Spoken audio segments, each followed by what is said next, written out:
Ibadallah usikum wa iyyakum bittaqallah. A'udzu billahi minasyaitonir rajim. Bismillahirrahmanirrahim. Ya ayyuhalladzina amanu ittaqullaha haqqa tuqatih wa la tamutunna illa wa antum muslimun. Bapak Ibu sekalian yang dirahmati Allah, alhamdulillah kita bersyukur pada Allah Subhanahu wa taala. Di pagi ini kita kembali Allah bangunkan kita dalam kondisi sehat. Allah bangunkan kita dalam kondisi ketaatan, sehingga kita bisa bersama-sama kembali untuk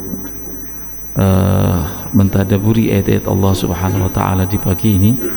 Mudah-mudahan Allah berikan kebaikan, rahmat dan kasih sayang kepada kita semua.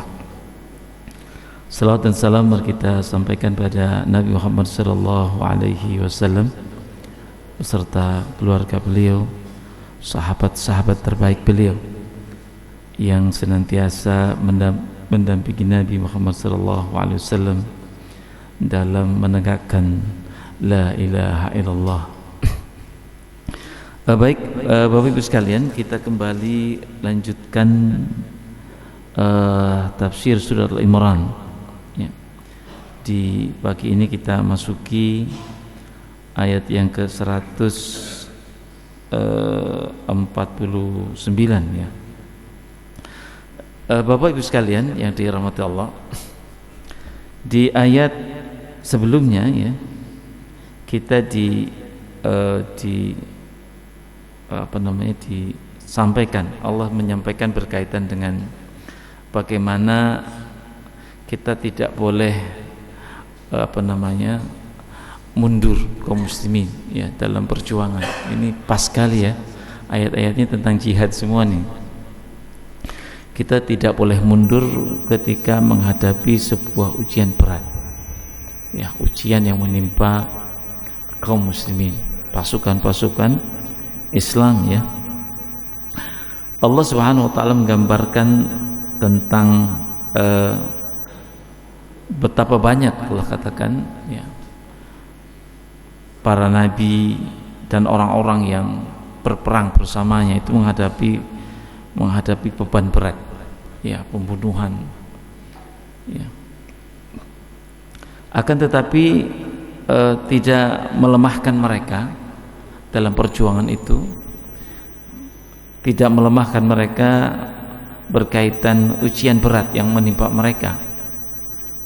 Justru apa yang menimpa mereka, menimpa orang-orang yang Allah pilih menjadi para pelindung agama ini, justru memacu mereka untuk lebih menunjukkan kepada Allah Subhanahu wa taala berkaitan dengan keimanan mereka. Ya, mereka berdoa ya, justru di akhir ayat ke 148 ini satu doa ya, yang yang disampaikan Allah Subhanahu wa taala berkaitan dengan mereka. Mereka berdoa tentang memohon ampunan kepada Allah Subhanahu wa taala terhadap apa yang pernah mereka lakukan di dunia ini. Maka kemudian dengan doa ampunan kepada Allah itu justru Allah berikan kemenangan buat mereka. Baik jemaah sekalian yang dirahmati Allah, pada ayat ke 149 ini kita akan kembali bagaimana tarbiyah Allah Subhanahu wa taala terhadap kita semua, terhadap kaum muslimin. Bagaimana kehidupan ini dibangun, bagaimana perjuangan itu dilaksanakan, bagaimana kaum muslimin harus menata masyarakatnya sehingga Allah berikan keberkahan dan kebaikan ya, dan akhirnya adalah sebuah kemenangan baik di dunia dan di akhirat. Baik, a'udzubillahi minasyaitonir rajim. Bismillahirrahmanirrahim. Ya ayyuhalladzina amanu, wahai orang-orang yang beriman, in tuti'u, jika kalian mengikuti alladzina kafaru, yaitu orang-orang kafir ya, jika kalian mengikuti orang kafir ya, fima ya'murunakum, terhadap apa yang mereka perintahkan kepada kalian. Ini satu tafsir ya dari Imam Jalaluddin Asyuti ya. Kalimat dari Allahnya, kalimat Qur'annya adalah ya ayyuhalladzina amanu in tuti'ul ladzina kafaru, wahai orang-orang beriman, jika kalian mengikuti orang-orang kafir ya. Kemudian Imam Asyuti mengatakan fima ya'murunakum bihi, terhadap apa yang mereka perintahkan kepada kalian. Nah, ini kalimat penjelasan beliau. Jemaah sekalian yang dirahmati Allah, Quran tidak, di ayat ini tidak menjelaskan kayak model apa yang membuat yang membuat Allah larang kita untuk mengikuti orang kafir. Ya. Di ujungnya Allah mengatakan yarudukum al-aqabikum, mereka itu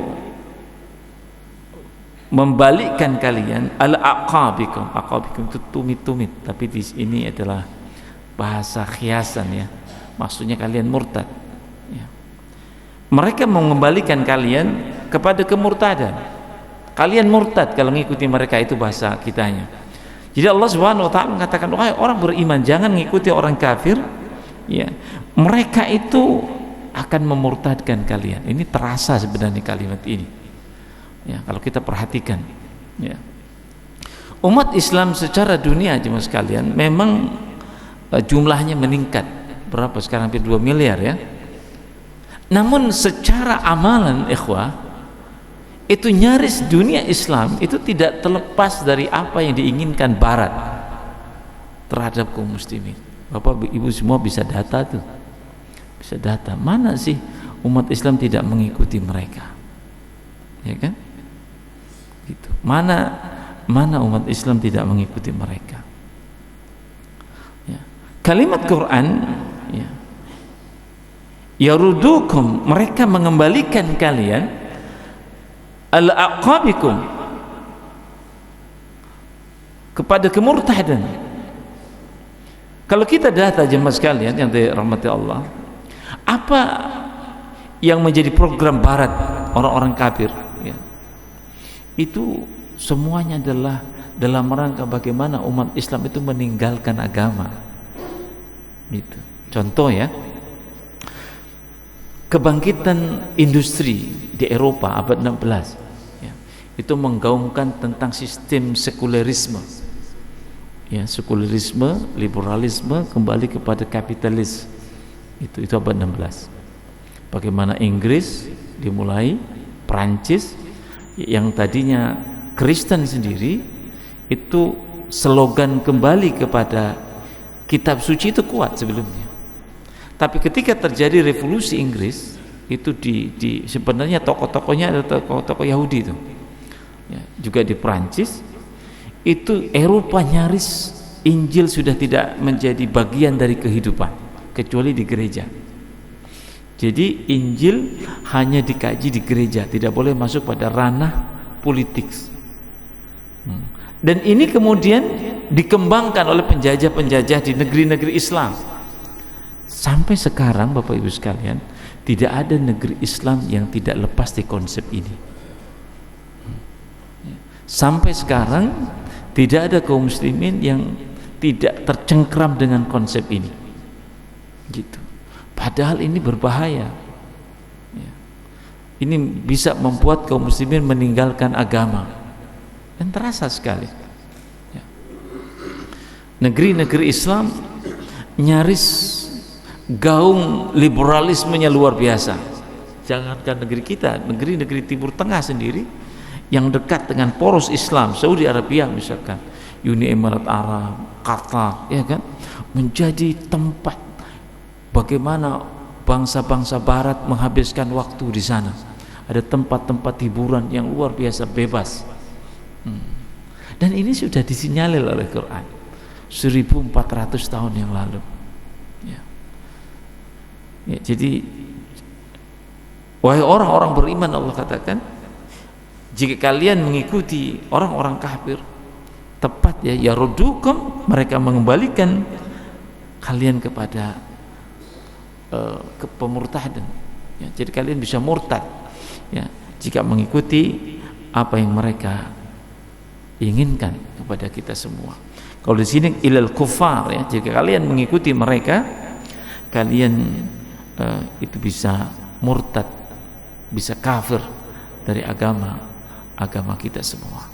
Pemisahan agama, Bapak Ibu sekalian, dengan ranah politik itu tidak pernah ada dalam sejarah Islam. Bahkan semboyan kita dididik ya. Tanpa kita sadari semboyan kita adalah apa itu? Apa itu? Revolusi mental. Apalagi Pak? Revolusi mental ya. Sentuhan agama nyaris tidak tersentuh ya. Sekarang bahkan kurikulum agama ditulis itu tidak ada lagi, tapi akhlak kalau nggak salah ya. Itu berbahaya. Allah sudah sudah ingatkan itu. Gitu. Nah sekarang tinggal kita, bagaimana umat Islam bisa menjaga akidah ya, anak-anak kita, turunan kita, gitu. Kita yang harus menjaga. Gitu. Ya. Udah macam-macam, tapi yang diinginkan orang kafir, udah macam-macam, ya, diikuti oleh kaum muslimin. Memang Nabi pernah menyampaikan, ya sampai ke liang biawak pun kita akan ikuti liang biawak pun kita ikuti. Padahal kan liang biawak itu adalah lubang yang sangat jijik dan mencorokkan, tapi kita ikuti. Nah ini adalah kondisi kita semua, Bapak Ibu sekalian yang dirahmati Allah Subhanahu wa ta'ala.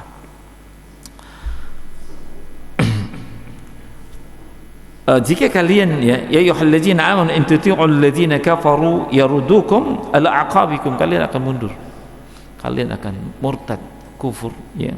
Fatanqalibu, maka kalian kembali khasirin, menjadi orang-orang rugi ya. Ini kalimat ya dari Allah Subhanahu wa taala. Jika kalian mengikuti mereka, kalian bisa menjadi kufur dan kalian kembali menjadi orang-orang yang merugi. Maka kemudian Allah memberikan sebuah penegasan di sini. Bal, tetapi Allah memberikan penegasan, Allah Subhanahu wa ta'ala itu maulakum, pelindung kalian. Keyakinan jemaah sekalian ini perlu perenungan ya. Keyakinan Quran itu menjadi jawaban dari semua persoalan, itu bukan hanya sebatas wacana ya, bukan sebatas sebuah gambaran yang dipercayai, tapi ini harus menguat kepada jiwa kita, sehingga tidak ada jalan lain kecuali adalah jalan kembali kepada Islam. Itu harus dikuatkan. Tidak ada jalan lain kecuali jalan Islam dalam semua sisi, walaupun konteks ini sebenarnya dalam konteks jihad. Saya akan agak kembangkan sedikit ya, dengan konteks kehidupan kita ya. Tidak ada sistem ekonomi terbaik diakui secara konsepsi kecuali Islam. Tapi kenapa saya bingung, kenapa umat Islam tidak terdorong kuat untuk berjuang di sini gitu. Coba lihat seminar-seminar internasional, semua mengerucut kepada pendekatan teori syariat gitu. Pendidikan juga pendekatan kepada teori syariat. Barat sudah gagal di situ. Barat memang bisa menghasilkan kecerdasan, tapi rusak dalam apa? Rusak di Barat itu rusak apanya? Moralnya hancur. Barat berhasil menggiring orang pinter, sains, tapi hancur dalam morality. Hancur, Pak.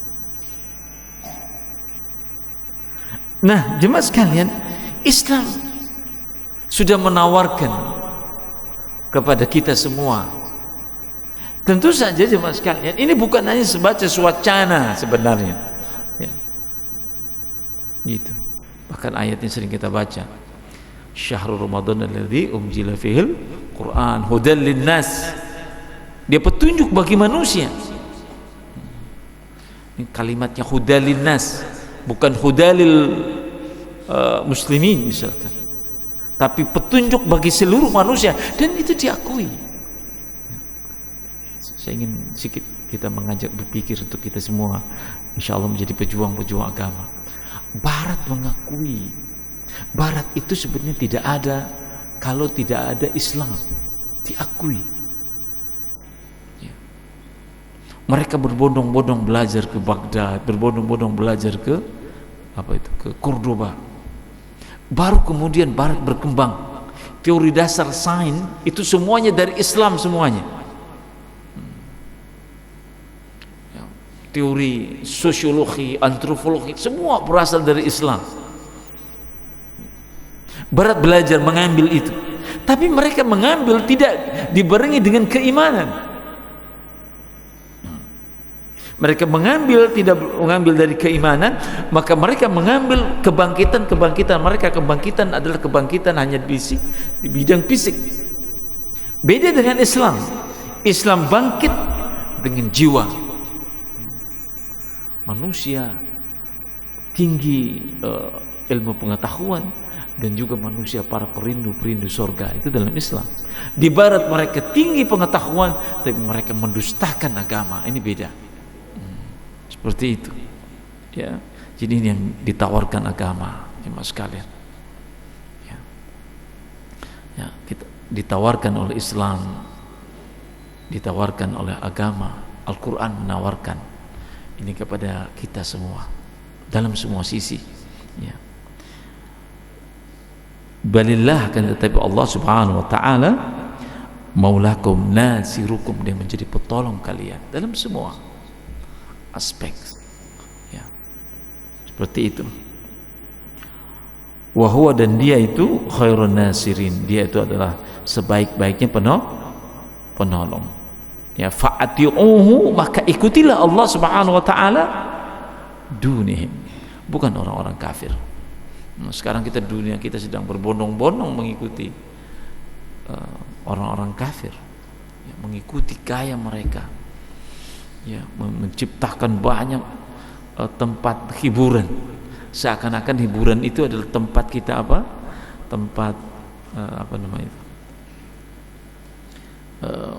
yang menyenangkan. Ternyata tidak ada. Tidak ada tempat yang menyenangkan kecuali adalah tempat di mana Allah dipuji, disujudi. Masjid. Coba lihat malam-malam kita keliling-keliling itu. Kebanyakan itu yang berbaris di kafe-kafe mewah di Banda Aceh itu mobil-mobil hebat itu. Mobil-mobil bagus itu.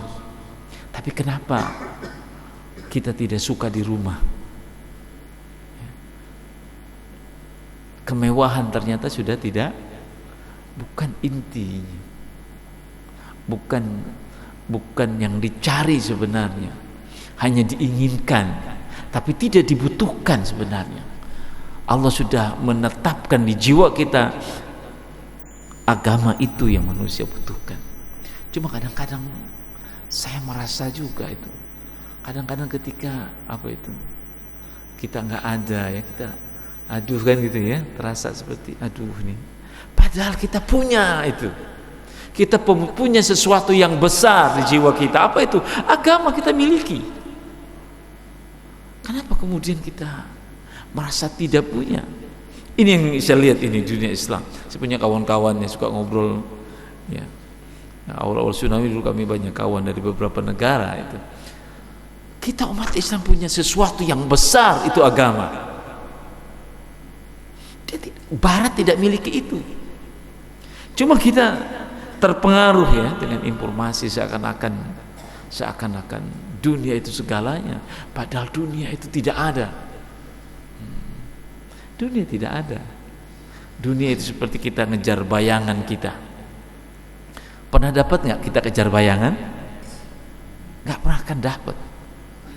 Gitu. Orang-orang yang mengejar popularitas itu berakhir dengan penyesalan di ujungnya, semua sama. Michael Jackson saja dia pernah menyampaikan kepada adiknya Janet Jackson. Michael Jackson itu orang paling populer.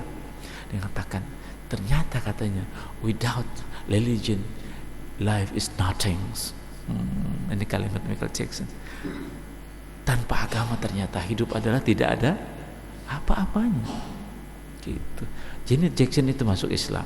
Ada sumber Eropa sebenarnya Michael Jackson masuk Islam, cuma Barat menutup media, ditutup medianya. Adiknya pernah menyampaikan di akhir hidupnya dia banyak belajar Islam. Michael Jackson itu seperti itu. Jadi, nah Barat saja mereka meninggalkan dunia glamor itu. Kenapa sekarang kaum muslimin ikut-ikutan glamor? Ini juga jadi membingungkan. Ya. Pusat-pusat hiburan sekarang dibangun di Timur Tengah. Ya. Di Indonesia juga dibangun pusat-pusat hiburan. Maka ujungnya stres semua. Nah, seperti itu. Maka itu kita catat itu. Jadi ayat ke-150 itu balillah, tetapi Allah Subhanahu wa taala maulakum, dia adalah pelindung kalian, pembimbing kita semua, ya. Wa huwa khairun nasirin, dialah sebaik-baiknya pemberi penolong. Dia sebaiknya penolong terhadap apa yang dihadapi oleh kaum muslimin. Ini agak keluar konteks sebenarnya. Konteks ayat ini sebenarnya dalam peperangan. Tapi kalau peperangan kita sudah bahas berkali-kali kemarin. Saya keluarkan konteksnya, tapi masih berhubungan apa yang diinginkan Allah Subhanahu wa taala. Ini kembali nih kepada ayat jihad. Sanulki, kami akan memasukkan, ya, kami akan memasukkan fi qulubil ladzina kafaru, di hati orang-orang kafir itu ar-ru'ba, takut.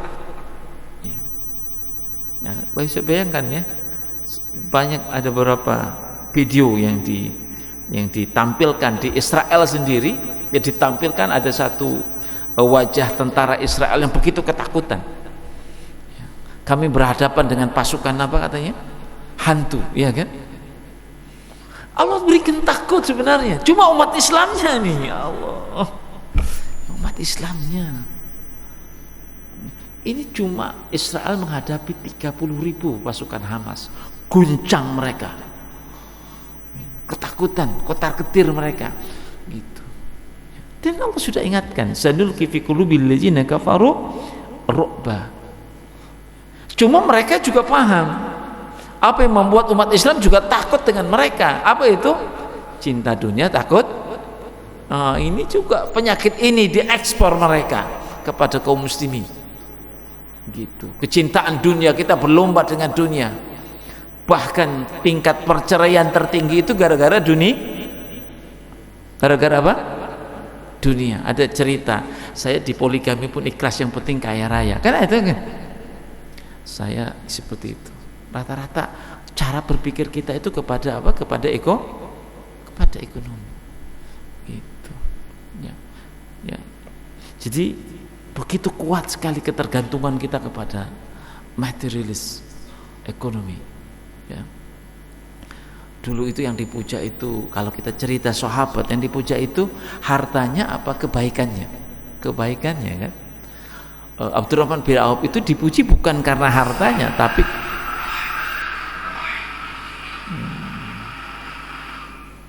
Abdurrahman bin Auf itu dipuji itu bukan karena harta, tapi karena kedermawanan.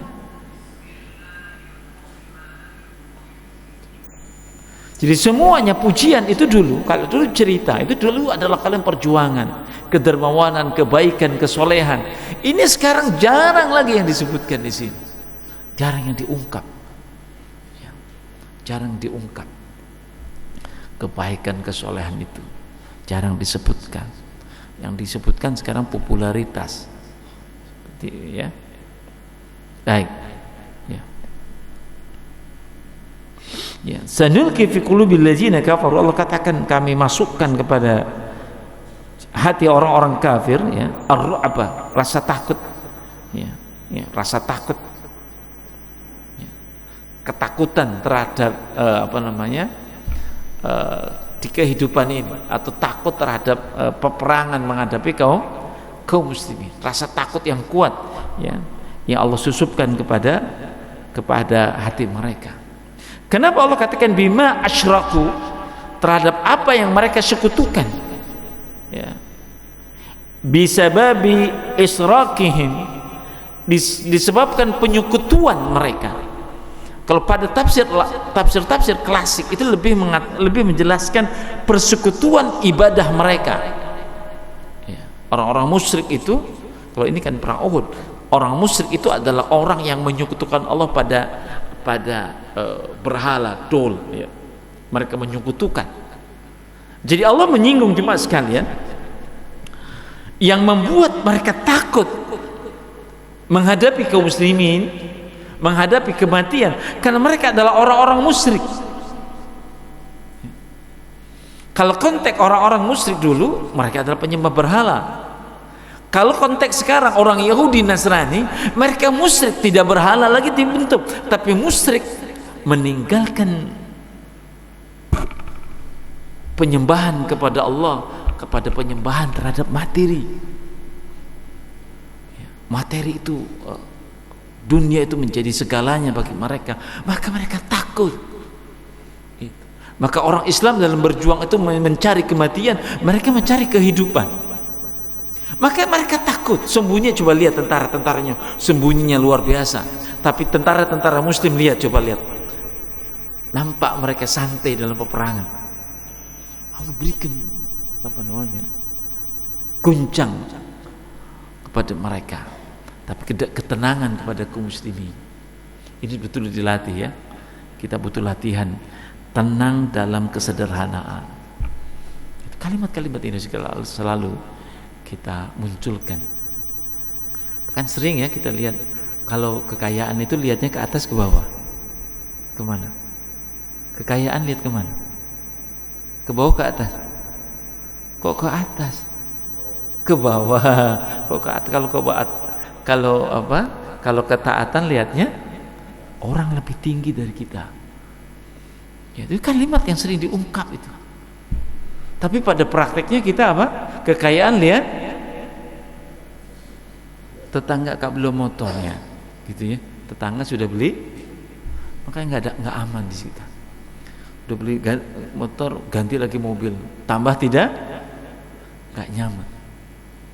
Ini kita latih. Maka jemaah sekalian, ya, kegagalan semua sisi umat Islam di mana saja itu karena kita lihatnya ke atas.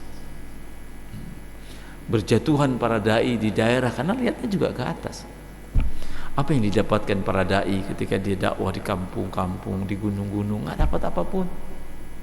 Ketika jumpa dengan kawannya, sudah beli apa? Sudah beli mobil, belum motornya. Kita masih ketak-ketuk jalan kaki di gunung-gunung, lihat kawan sudah beli mobil, ditelepon istri, pulang.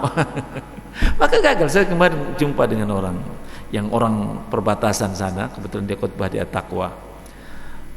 Dia sampaikan memang nggak ada lagi para dai. Karena lihatnya kemana tuh? Kemana lihatnya? Ke atas. Coba kalau lihatnya surga, memang kita di dunia tidak dikenal. Saya dikenal gara-gara ini, Pak Rizky ini buat YouTube. Ya, ada yang telepon, kok ada di YouTube ini? Saya bilang bukan saya buat, itu kawan buat. Tapi nggak apa-apa juga deh, ya. Jadi harusnya kan orientasi kita surga, kan? Ya, iya kan? Kok diam semua? Orientasi umat Islam kemana harusnya? Kita orientasinya surga harusnya. Coba lihat ayat-ayat Quran berkaitan dengan kehidupannya. Wa mal hayatud dunya, kehidupan dunia itu hanya sederhana, sekilas saja. Kita diminta Allah berbicara akhirat. Wabtaghi fima atakallahu darul akhirat wa la tansa nasibaka minad dunya. Itu orientasi. Tapi kita penghafal Quran, kita baca Quran, tapi orientasinya tidak kelak pada jiwa kita, maka gagal. Kita akan gagal dari manusia. Kita gagal menjadi seorang muslim. Kita gagal menjadi umat Islam. Kita salah orientasi di situ.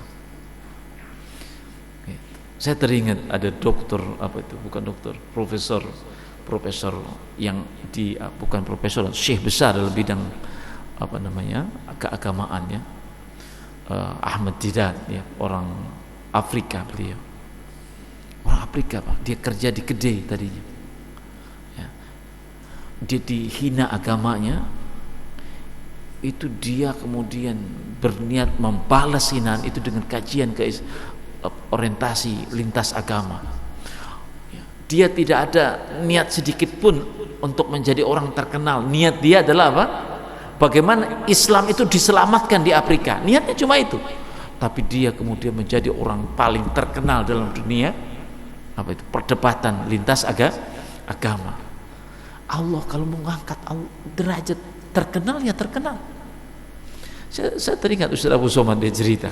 Saya dicerita di YouTube dia kan, saya tidak pernah teringat mau akan terkenal kata dia. Saya diundang ceramah, kata dia ceramah khotib ya. Awalnya kan dia khotib member Jumat tuh. Dia ceramahnya hebat, dibuatkan YouTube, meledak namanya. Ketika Allah ingin angkat, Allah angkat di dunia namanya. Tapi nggak boleh ada orientasi, Pan, orientasi ya. Orientasi itu aku harus ngetop. Itu yang celaka kita. Bahkan amalan-amalan terbaik para sahabat itu bukan ingin terkenal. Coba Bapak Ibu sekalian yang dirahmati Allah, sahabat itu beribu di Madinah itu. Coba sebut nama-namanya. Siapa yang ahli nama? Ustadz Adi Hidayat punya nama-nama itu. Sebutkan nama sahabat yang 1000, dia pasti tidak mampu. Kenapa? Banyak mereka namanya tidak tertulis dalam sejarah. Oh, ini sampai jam berapa kita? Ada acara lain? Nggak ada. Oh. Tidak tertulis nama mereka. Yang tertulis itu adalah nama-nama, biasanya nama-nama yang populer dengan Nabi, yang dekat. Itu tertulis namanya. Ya. Tapi banyak mereka tidak tertulis. Tapi mereka membuat sejarah untuk umat Islam. Itu yang harus ditancapkan kepada anak-anak kita, generasi kita semua, ketika mereka ingin menulis sejarah Islam ke depan. Biarlah orang tak kenal, yang penting malaikat mengenalnya. Malaikat berlomba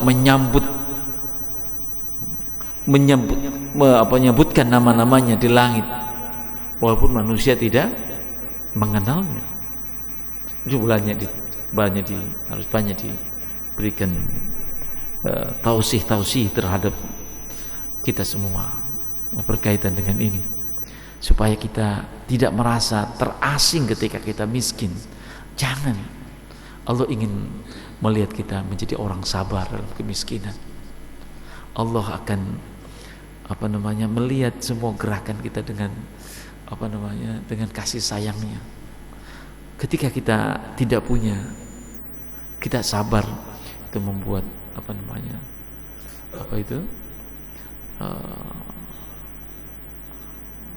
rahmatnya Allah turunkan kepada kita semua.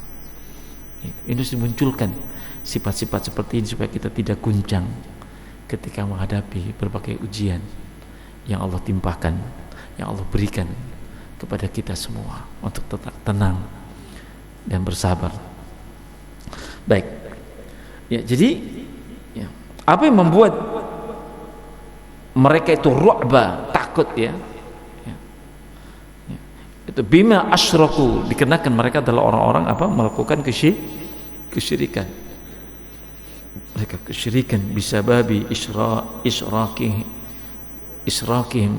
kesyirikan mereka billah, kepada Allah Subhanahu wa ta'ala, ma lam yunazzil, yang tidak Allah turunkan, bihi, keterangannya ya. As-sultan, penjelasan yang Allah tidak berikan keterangannya ya. Kesyirikan ya. Ini Allah tidak berikan keterangan di dalam Torah berkaitan dengan penyembahan terhadap, memposisikan rabe mereka, sehingga rabe itu lebih diikuti daripada Musa. Ini kerjaan Yahudi kan. Bapak Ibu sekalian, Yahudi itu sebenarnya hanya mengakui Taurat sebagai kitab suci. Tapi kalau mereka ikuti, tidak ada istilah boleh membantai kaum orang-orang yang tidak beragama Yahudi.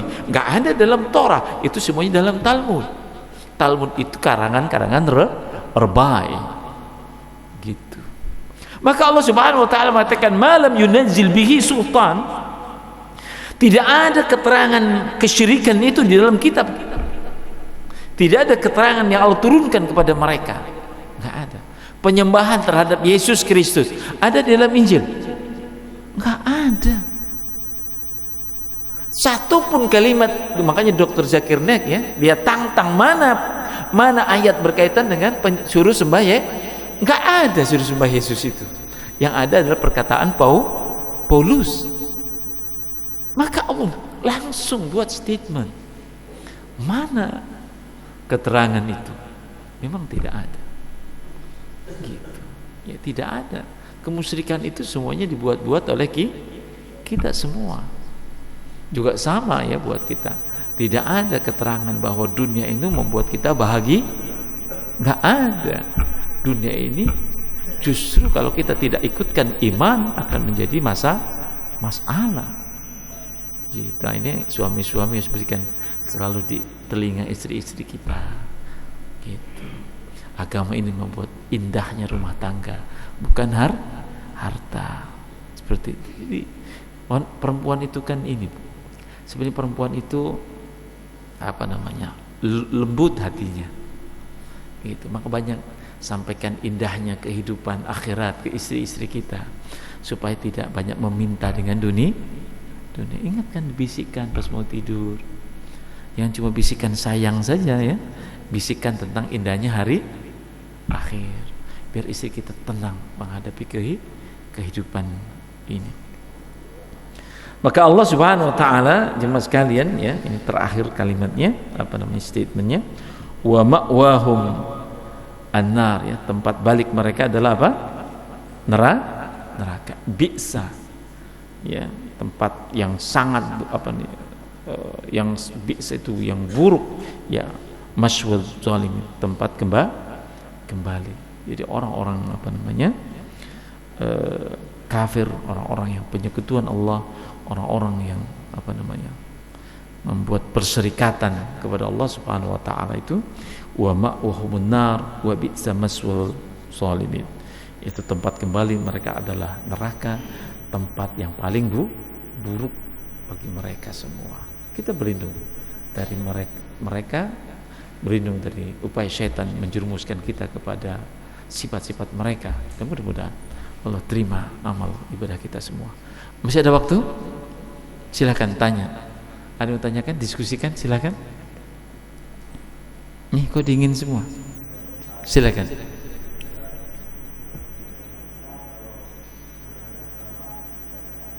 Iya.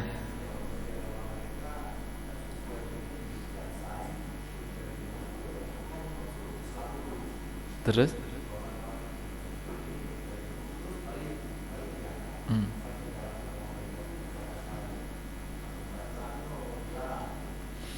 Baik, kalau terminologi Yahudi, Nasrani sama. Orang keluar dari agama adalah murtad, sama. Hukumnya Yahudi, Nasrani sama. Murtad dari agama itu mati. Sama, dihukum mati.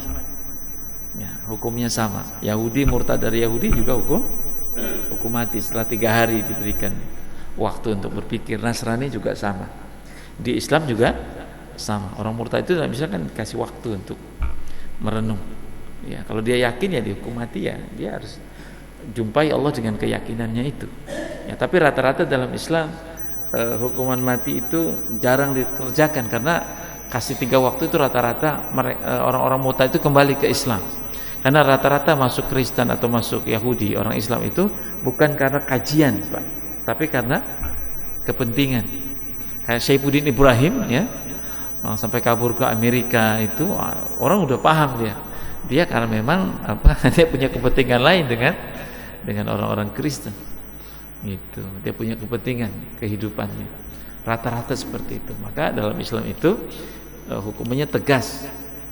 Sebelumnya kemudian diberikan kajian-kajian keislaman dan rata-rata saya lihat masuk Islam kembali gitu ya, mereka kembali kepada Islam. Berbeda murtadnya orang Yahudi, murtadnya orang Nasrani ke Islam, itu nyaris kita tidak temukan mereka murtad balik kembali ke Yahudi atau Nasrani, itu nyaris kita tidak temukan. Ada satu dua, itu mah artis biasanya, sensasi ya, tapi orang yang kaji Islam itu nyaris tidak balik kepada agamanya. Kenapa? Karena mereka seperti menemukan rumah bagi mereka yang mereka cari, seperti itu. Nah, tinggal kita sendiri bagaimana menguatkan kita semuanya. Ada yang lain silakan. Ada? Enggak ada. Aman semuanya ya. Masya Allah. Baik, terima kasih atas perhatiannya. Insya Allah kita lanjutkan minggu yang akan datang.